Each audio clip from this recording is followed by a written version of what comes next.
अस्सलाम वालेकुम।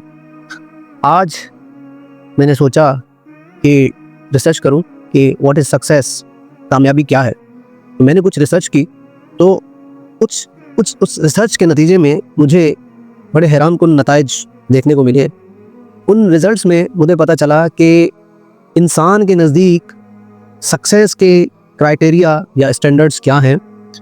आज हम देखेंगे कि व्हाट इज़ सक्सेस, कामयाबी क्या है, और आज के दौर में कामयाबी जो है वो किस चीज़ को समझा जाता है। आज जिसके पास जितनी दौलत, तो वो समझता है कि वो कामयाब है। जिसके जो मशहूर हो गया, एक यानी फेमस पर्सनैलिटी बन गया, तो लोग समझते हैं कि शायद वो कामयाब है।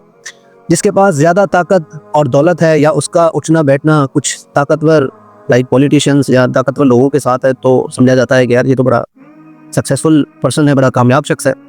और किसी के पास अगर बहुत बड़ी गाड़ी, घर, बंगला और बिजनेस है, तो they understand that this is the successful person.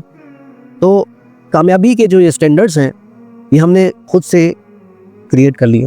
क्यों? मैंने ये रिसर्च के थ्रू जानने की कोशिश की कि आखिर जो जेन ज़ी हैं, जो नौजवान हैं, जो आज की नस्ल है, उसके बारे में कि ये इनके नज़दीक कामयाबी इस चीज़ को कहते हैं, what is success in their opinion.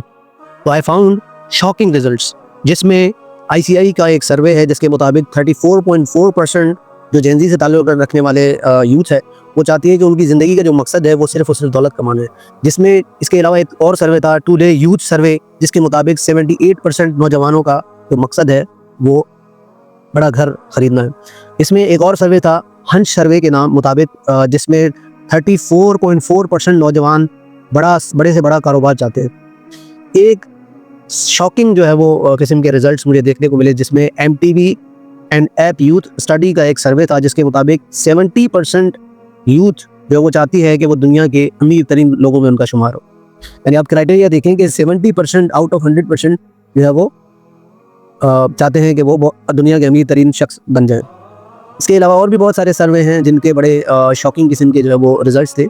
यहाँ तक कि हम जिसको हमने अपना कामयाबी के स्टैंडर्ड जो हमने बनाए हैं, जो क्राइटेरिया हमने बनाए हैं, बड़े अफसोस के साथ कि हम हलाल और हराम की तमीज़ भी भूल जाते हैं। हमें बस यही नज़र आता है कि यार कामयाबी इसी में है, और इसी को बेस बनाते हुए यानी एक लग्जरी लाइफ होनी चाहिए, ठीक है, यानी एक बड़ा घर होना चाहिए, बड़ी गाड़ी होनी चाहिए, तो फिर हम कामयाब हैं। मेरा कहने का हरगिज़ मकसद ये नहीं है कि आप दौलत ना कमाएं, आप बड़ा घर ना बनाएं, आप जो है वो बड़ी गाड़ी ना रखें। मैं कतन ये बात नहीं कर रहा यहाँ पे। क्यों? क्योंकि अगर आप हलाल से कमाते हैं तो बिल्कुल आपको इजाज़त है कि आप बड़ा घर रखें, आप दौलत भी रखें, और दौलत को इस्तेमाल करते हुए आप जन्नत के असूल तक भी पहुँच सकते हैं। वो एक डिफरेंट टॉपिक है, इंशाल्लाह उस पर फिर कभी बात होगी। मैंने थोड़ा सा और रिसर्च की, मैंने देखा कि जो हमारा क्रिएटर है, हमारा बनाने वाला है, जो अल्लाह ताला की ज़ात है, वही हमें बेहतर बता सकता है, क्योंकि उसने हमें पैदा किया है। मैंने थोड़ा सा रिसर्च की तो मुझे पता चला कि अल्लाह ताला के नज़दीक कामयाबी क्या है। कुरान में अल्लाह ताला फरमाता है, वमा हयातुद दुनिया इला मताउल गुरूर, यानी ये दुनिया की जो ज़िंदगी है ना, सिर्फ धोखे का सामान है। मज़ीद अल्लाह ताला कुरान में फरमाता है किसी और जगह कि जो जहन्नुम से बचा लिया गया और जन्नत में दाखिल हो गया, वो सबसे बड़ी कामयाबी है, वही कामयाबी है। अल्लाह ताला कहता है कि वही कामयाबी है। कुरान हदीस का मुताला किया तो मुझे इसके अलावा भी मैंने देखा कि कामयाबी के बारे में समझ सकूँ कि कामयाबी क्या है। तो सूरह असर पढ़कर मुझे ये एहसास हुआ और मुझे ये पता चला कि कामयाबी किन चीज़ों से है।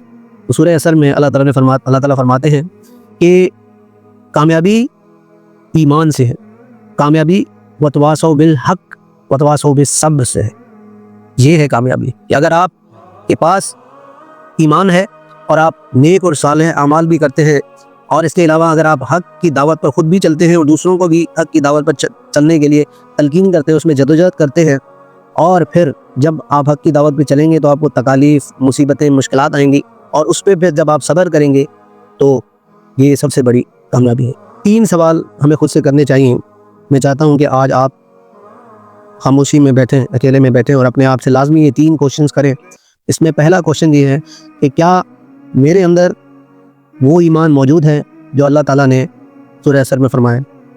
क्या उस ईमान मौजूद होने के बाद क्या वो मैं नेक अमाल कर रहा हूँ जिसका तकाजा अल्लाह और उसका रसूल मुझसे करता है सल्लल्लाहु अलैहि वसल्लम? दूसरा, क्या میں حق کی دعوت پہ چل رہا ہوں. اگر میں چل رہا ہوں تو کیا میں اس دعوت پر دوسروں کو بھی چلنے کی تلقین کر رہا ہوں, یا وہ دعوت میں سمجھ چکا ہوں, کیا میں دوسروں کو دے رہا ہوں وہ دعوت, اس کو دوسروں کو اس کی نصیحت کر رہا ہوں.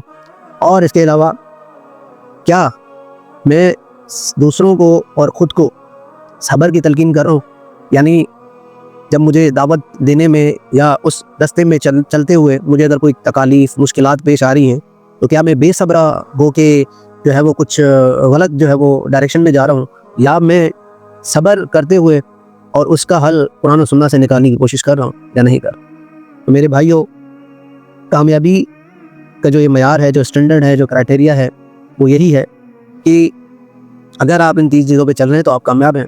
اگر ہم نہیں چل رہے ان 3 چیزوں پہ تو ہم جو ہے وہ ناکام ہیں. اللہ تعالیٰ ہمیں ان میں سے بنائے جو سورہ اسر میں اللہ تعالیٰ نے فرمایا ہے کہ کامیابی کا کرائٹیریا کیا ہے, اگر ہم اس پہ چلیں تو انشاءاللہ ہم کامیاب ضرور ہو جائیں گے. جزاک اللہ.